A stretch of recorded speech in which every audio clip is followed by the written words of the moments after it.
how would a company sort of come into a mindset of foregoing a part of their profit to innovate? Because innovation comes at an expense. It comes at people cost. It comes at, there's a cost to it. What have you seen as examples like this? Maybe I could just tell briefly the story of Kodak. Yeah. Kodak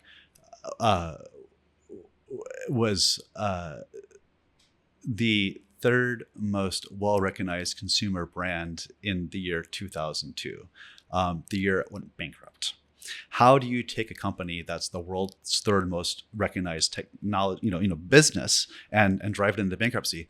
And the reason it went back to the year 1979, when this Kodak engineer named Steve Sassoon had invented a prototype for the first digital camera. It was kind of an 8-pound box, very ugly and very ungainly. But the story goes that he had the opportunity to present his new digital camera technology to the C-level executives of Kodak in Rochester in 1980.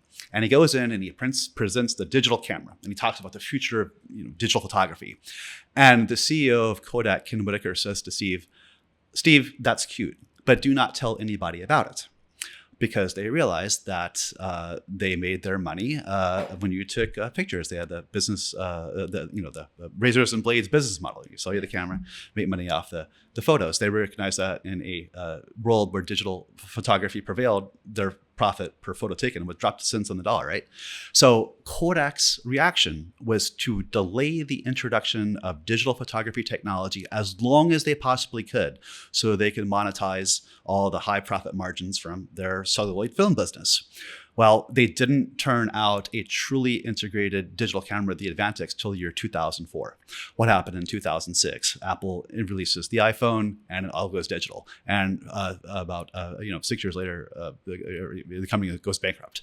So it was a great example in the Kodak history that just because you weren't willing to change, that you weren't willing to adopt a new business model, a new customer experience for the future, you actually went out of business. So there's a lot of stories like that in the corporate history, but what they come back to is leaders who were slaving to the previous business model, the previous architecture of the revenues, as Parks John C. Brown talked about, and they just couldn't envision the future. And that was the whole point of the Jobs Code: is being an innovator, right, is to step into the future and envision that transformed world, and then make it a reality for organization. So, sorry if that was a long-winded answer, but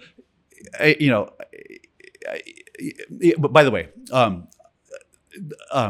academics call what I kind of just described the innovation paradox. So by the time that Kodak realized, oh my gosh, now we really have to innovate, well, the sales were constrained, their room for maneuver was weakening, they couldn't invest in the R&D of the future, and even nations fall into this kind of innovation paradox trap. Like when the recognition that we have to innovate comes just too late in the game. So for these types of companies we're talking about, the mid-tiers, don't get into that innovation paradox trap where, because now when times are good, when you can invest in R&D, well, you don't want to, or you don't need to because business is doing well.